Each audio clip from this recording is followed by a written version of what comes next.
तो dear aspirants, last lecture में हम लोग देखे थे कि एक स्क्वायर मैट्रिक्स का डिटर्मिनेंट हम लोग कैसे निकाल सकते हैं यूजिंग माइनर्स एंड कोफैक्टर्स। इस लेक्चर में हम लोग देखेंगे एक 3 by 3 स्क्वायर मैट्रिक्स का डिटर्मिनेंट हम लोग कैसे परमुटेशन इन्वर्शन टेक्निक से कैलकुलेट कर सकते हैं। तो परमुटेशन इन्वर्शन टेक्निक एक शॉर्टकट मेथड है जिसमें हम लोग एक पैटर्न को यूज करेंगे इसका डिटर्मिनेंट कैलकुलेट करने के लिए। तो जैसे कि आप लोग स्क्रीन में देख सकते हो, एक मैट्रिक्स गिवन है, this A matrix which is a 3 × 3 matrix, ठीक है। और इसका डिटर्मिनेंट हम लोगों को निकालना है।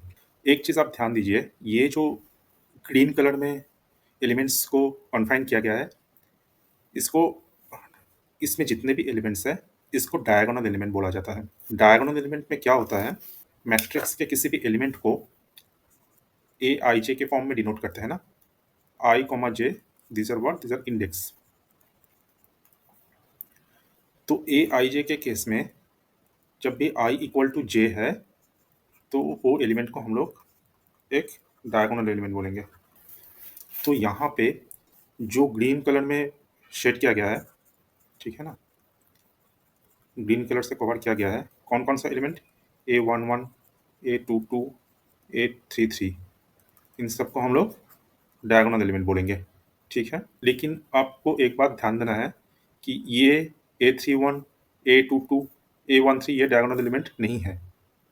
हालांकि दिखने में ऐसा लग रहा है जैसे एक ये रेक्टेंगल है, ठीक है, और ये इसका डायगोनल है। तो इस बात को आप कंफ्यूज मत होना, हम लोग इसे भी एक डायगोनल टर्म यहाँ पे बोलेंगे just for the sake of calculating this determinant quickly, ठीक है। लेकिन ये डायगोनल एलिमेंट नहीं है, सिर्फ ये डायगोनल एलिमेंट है। A11, A22, A33 और A31, A22, A13 diagonal element नहीं है। आई एम सॉरी, यहाँ पे एक चीज़ मैंने गलत बोल दिया। यहाँ पे A22 डायगोनल एलिमेंट है, लेकिन A31, A13 डायगोनल एलिमेंट नहीं है।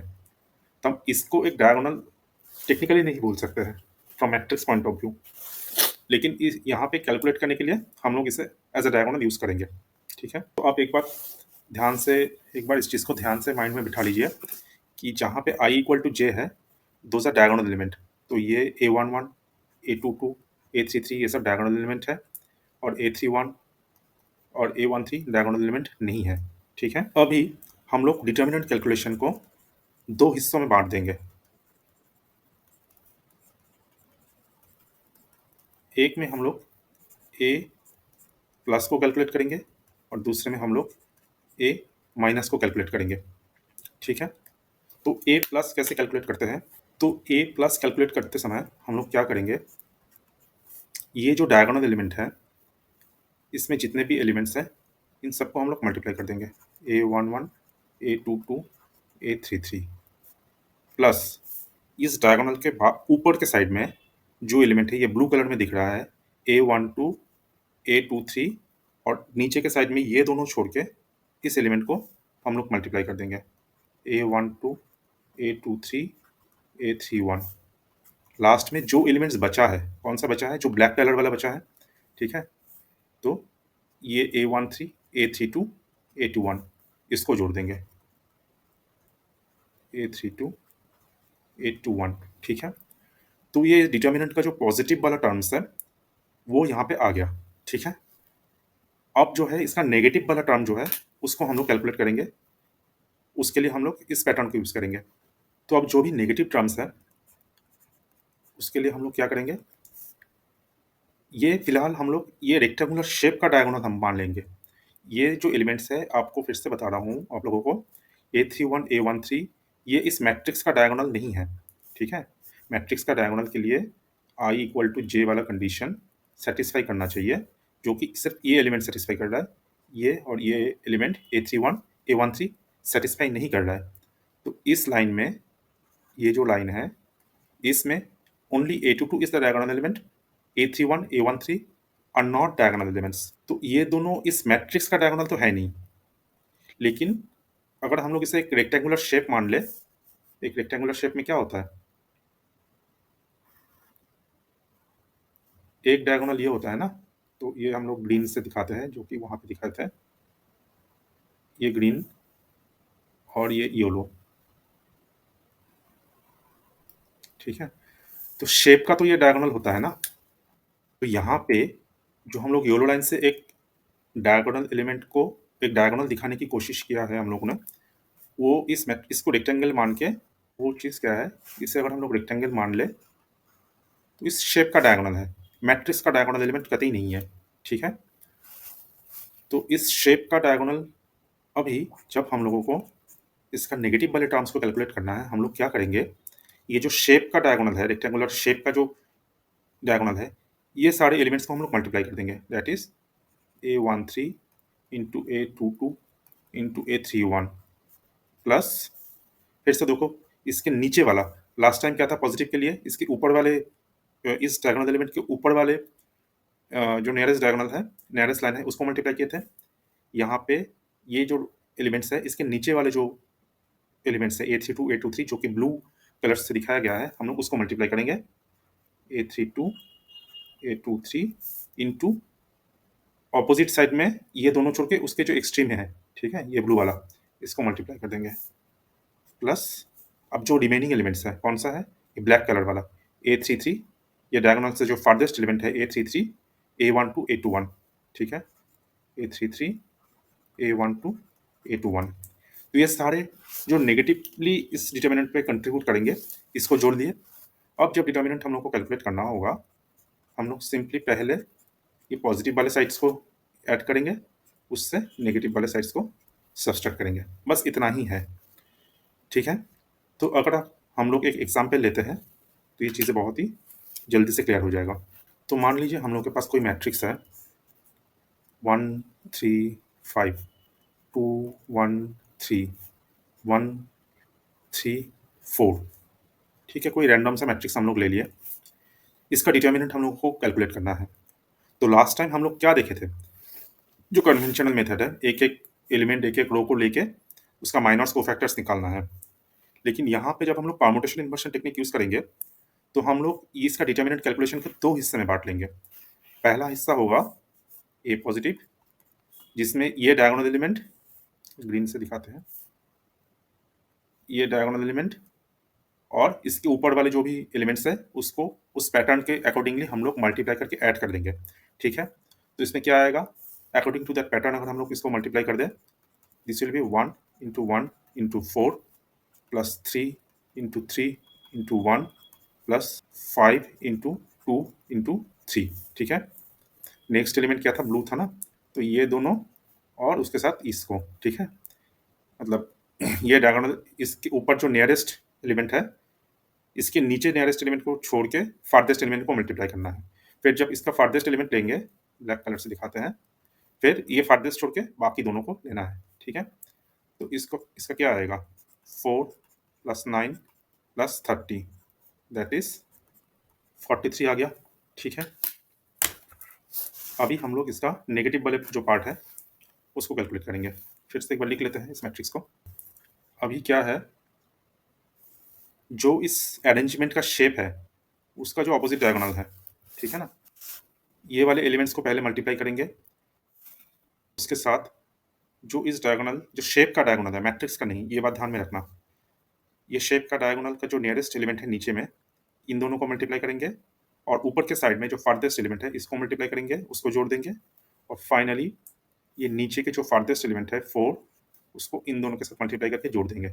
तो क्या आएगा, 1 into 5 plus 3 into 3 into 1 plus 4 into 2 into 3, क्या आ रहा है हम लोग का, ये 5 प्लस 9 प्लस 24, तो क्या आया ये अल्टीमेटली 38। ठीक है ना, ये है, मैंने मेंशन करना भूल गया, ये है ए नेगेटिव। ठीक है, तो अभी जो हम लोग फाइनली डिटर्मिनेंट कैलकुलेट करेंगे उसको कैसे करेंगे, A positive minus A negative, that is 43 minus 38 equal to 5। तो ये डिटर्मिनेंट की वैल्यू 5 आ गया according to the permutation inversion technique. अभी हम लोग जो माइनर्स एंड कोफैक्टर्स वाला मेथड है उससे भी एक बार इसको कैलकुलेट करके देख लेते हैं। तो अभी हम लोग एक बार इसे कोफैक्टर्स के द्वारा इसका डिटर्मिनेंट कैलकुलेट करके देख लेते हैं कि जो परम्यूटेशन इन्वर्शन टेक्निक से हम लोग जो डिटर्मिनेंट वैल्यू कैलकुलेट किए थे उसके साथ ये मैच होता है कि नहीं। तो पहले रो में जो भी एलिमेंट्स हैं इसको यूज़ करके अगर हम लोग इसके डिटर्मिनेंट को कैलकुलेट करें तो क्या आएगा, determinant of A is equal to 1 into इसका कोफैक्टर क्या है 1 3 3 4 माइनस 3 इंटू इसका माइनर क्या होगा 2 1 3 4 प्लस 5 इंटू इसका माइनर क्या होगा 2 1 1 3, राइट। तो फिर क्या आएगा इसकी value, determinant of A is equal to 4 minus 9 minus 3 into 8 minus 3 plus 5 into 6 minus 1, that is minus 5 minus 3 into 5 plus 5 into 5, that is minus 5 minus 15 plus 25 equal to minus 20 plus 25 equal to 5। तो हम लोग क्या देखें कि determinant calculated by permutation inversion technique ये भी 5 आ रहा है, और जब हम लोग डिटर्मिनेंट कैलकुलेट कर रहे हैं यूजिंग माइनर्स एंड कोफैक्टर्स तब भी ये 5 आ रहा है, ठीक है। तो एक और एग्जांपल हम लोग ले लेते हैं। मान लीजिए एक और मैट्रिक्स है जिसके एलिमेंट्स हैं 2 माइनस 1 3 माइनस 1 1 4 2 3 5, ठीक है। कोई भी आर्बिट्रेरी मैट्रिक्स हम लोग ले लिए। अभी इसका पॉजिटिव पार्ट क्या होगा, तो डिटर्मिनेंट है इसका, तो पॉजिटिव पार्ट क्या आएगा 2 into 1 into 5 plus of minus 1 into 4 into 2 plus of 3 into minus 1 into 3, that is equal to 10 minus 8 minus 9 minus 7, ठीक है। सिमिलरली अभी हम लोग डिटर्मिनेंट के जो नेगेटिव कंपोनेंट्स है उसको कैलकुलेट करेंगे, that is equal to 2 into 1 into 3 plus of 3 into 4 into 2 plus of 5 into minus 1 into minus 1, okay.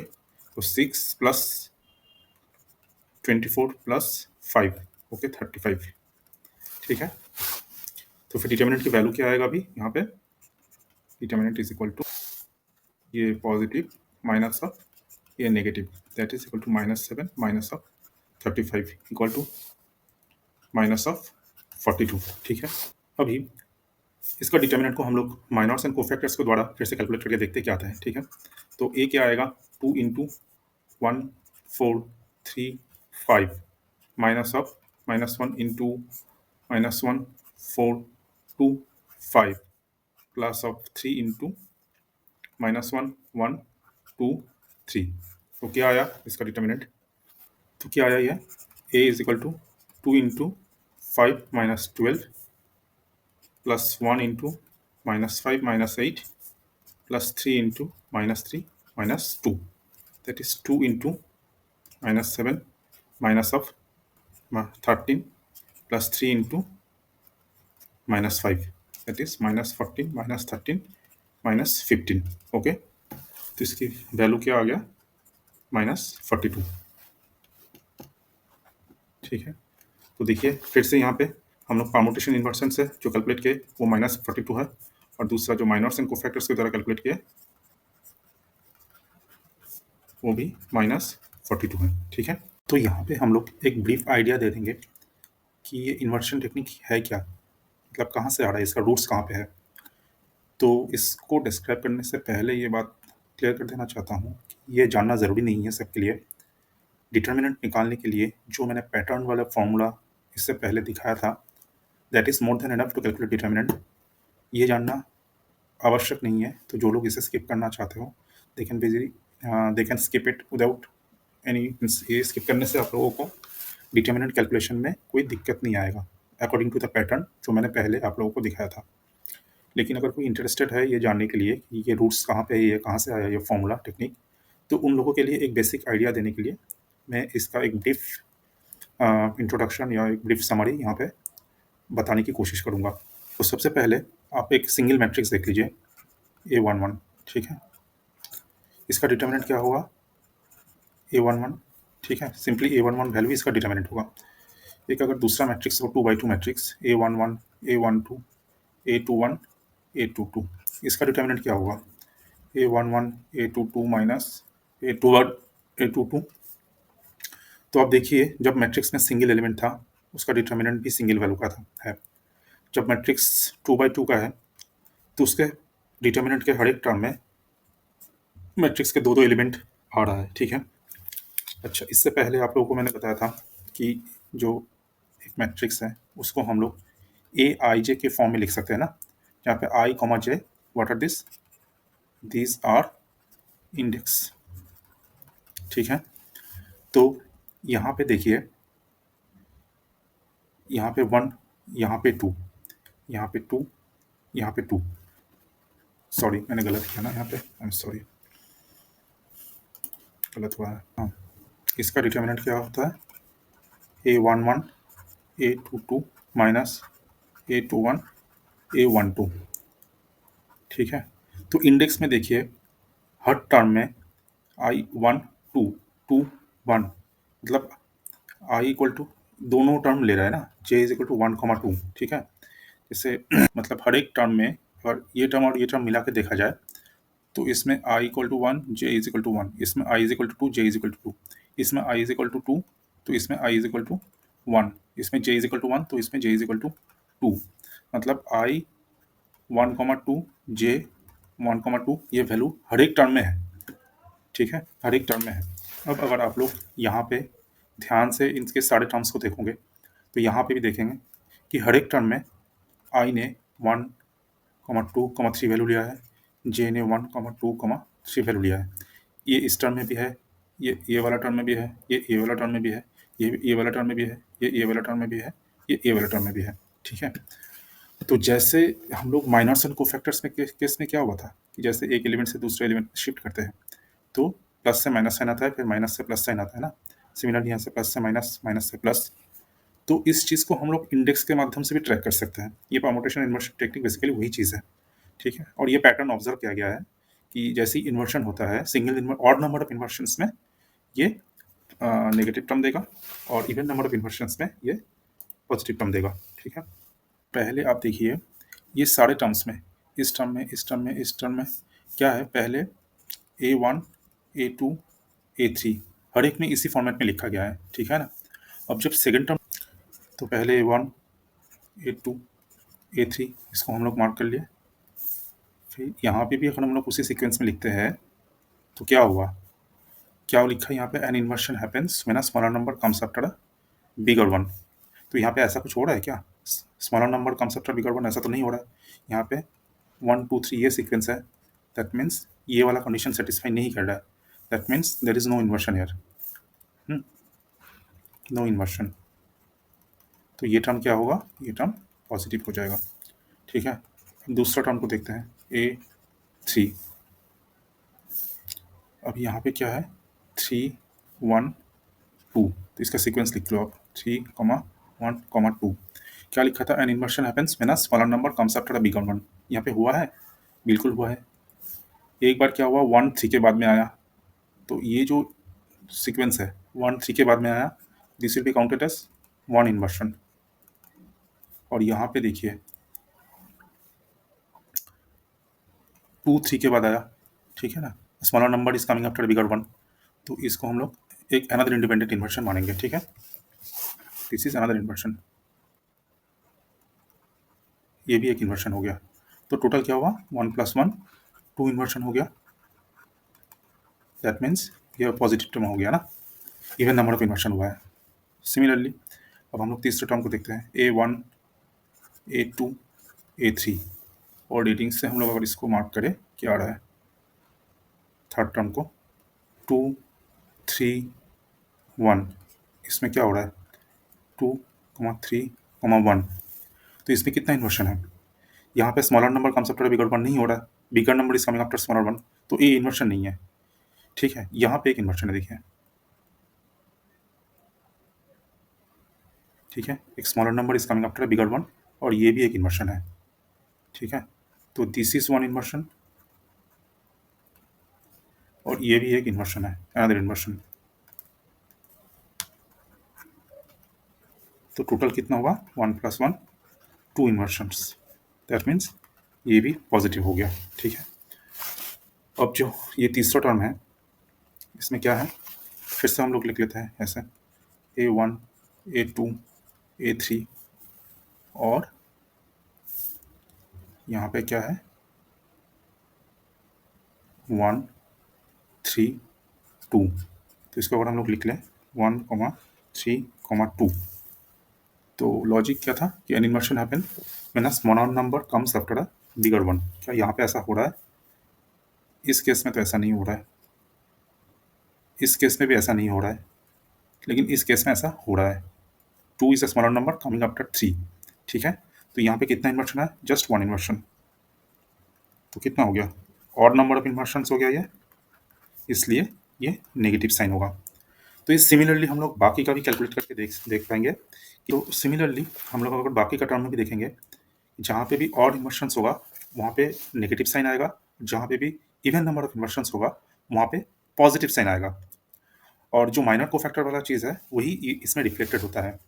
तो एक बार फिर से आप लोगों को बता देता हूँ, ये जो टेक्निक है, ये जो बेसिक साइंस है, लॉजिक है, ये जानना ज़रूरी नहीं है डिटर्मिनेंट कैलकुलेट करने के लिए।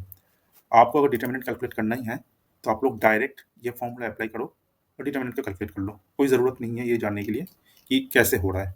लेकिन अगर कुछ किसी की क्यूरियोसिटी है कि ये कॉन्सेप्ट आया कहाँ से, ठीक है, तो उन लोगों के लिए मैंने ये इन्वर्शन टेक्निक बता दिया यहाँ पे। ठीक है, दूसरी बात, जैसे ही आप लोगों के पास ये 3/3 की जगह 4/4 मैट्रिक्स आएगा, तो यहाँ पे नंबर ऑफ टर्म्स भी आप लोगों का बहुत ज़्यादा हो जाएगा, A11 A22 A33 A44। तो जैसे मैंने यहाँ पे बताया ना, तो इस तरीके से इसको तो ट्रैक करना बहुत ही मुश्किल है।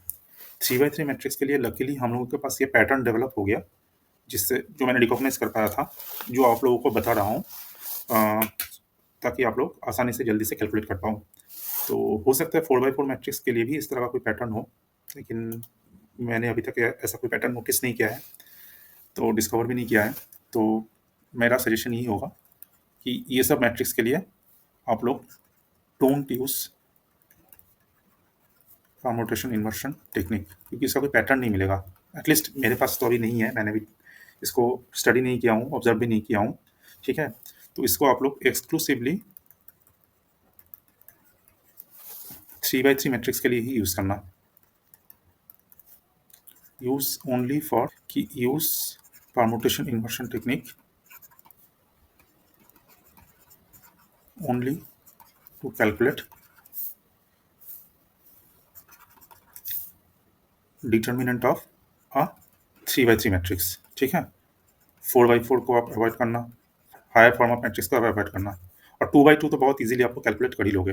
ठीक है, तो इसके बाद हम लोग देखेंगे कि लीनियर इक्वेशन इन 3 वेरिएबल्स इसको सॉल्व करेंगे किससे? क्रेमर्स रूल से। और ये रूल, इसमें डिटर्मिनेंट कैलकुलेशन एक इंटीग्रल पार्ट है। ठीक है, और जब हम लोग ये परम्यूटेशन इन्वर्शन टेक्निक यूज़ करेंगे, इस तरह का जो इक्वेशन है ना, to solve linear equation in 3 variables, तो ये बहुत फास्ट होने वाला है compare to the conventional method. उसमें आपका क्या करोगे, पहले की वेरिएबल को एलिमिनेट करोगे, ठीक है ना, जैसे x + y + z = सम अल्फा, इस तरह का और 3 इक्वेशन होगा, एक एक करके एलिमिनेट करके निकालना है। तो इसमें क्या है, आप सीधा मैट्रिक्स लिखोगे और x को इस तरह का 2 डिटर्मिनेंट कैलकुलेट करोगे। ठीक है, कैलकुलेट करके इंस्टेंटली निकल जाएगा। 2/2 मैट्रिक्स के लिए तो बहुत आसानी से हो जाएगा, ज़्यादा दिमाग लगाने की ज़रूरत नहीं है। लेकिन जैसे ही 3/3 मैट्रिक्स होगा तो उसके लिए थोड़ा सा मुश्किल हो जाता है। लेकिन जैसे हम लोग का परम्यूटेशन इन्वर्शन टेक्निक आ जाएगा यहाँ पे, तो हम लोग बहुत जल्दी ये डिटर्मिनेशन कैलकुलेट करके तो ये लीनियर इक्वेशन टू 3 वेरिएबल्स को बहुत इजीली सॉल्व कर पाएंगे। ठीक है, तो यहाँ पे मैं परम्यूटेशन इन्वर्शन टेक्निक को कंक्लूड कर रहा हूँ, और नेक्स्ट लेक्चर में हम लोग देखेंगे how to use Cramer's rule to solve linear equation in 3 variables. ठीक है, ये फिजिक्स में स्पेशली आप लोगों को कहाँ पे हेल्प करेगा वो बता देता हूँ। एक होता है ना डायमेंशनल एनालिसिस, तो उसमें जैसे आपका जो अलग-अलग फिज़िकल क्वांटिटीज़ के ऊपर जो डायमेंशंस होगा, उसको इक्वेट करके आपको फ़ॉर्मूला डिराइव करना होता है। तो वहाँ पे काफ़ी बार देखा गया है कि एक लीनियर इक्वेशन इन 3 वेरिएबल्स आ जाता है। ठीक है ना? एक्स, वाई, ज़ेड और ऐसा 3 इक्वेशंस। तो उसमें ये टेक्निक बहुत यूज़फुल हो सकता है, अगर थोड़ा-सा कॉम्प्लिकेटेड हो जाए तो इक्वेशंस। दूसरा जैसे करंट इलेक्ट्रिसिटी चैप्टर में कभी-कभी केसीएल के केवीएल लगाते समय आप लोगों के पास इस तरह का लीनियर इक्वेशन 3 वेरिएबल्स आ जाए, तो वहाँ पे ये टेक्निक बहुत यूज़फुल हो सकता है, जल्दी इक्वेशन सॉल्व करने में। ठीक है? तो फिलहाल यहीं पे इस लेक्चर को यहीं पे कंक्लूड करते हैं और आगे हम लोग जो देखेंगे कि क्रेमर्स रूल के माध्यम से इसे जल्दी कैसे सॉल्व कर सकते हैं हम लोग लीनियर इक्वेशन इन 3 वेरिएबल्स को।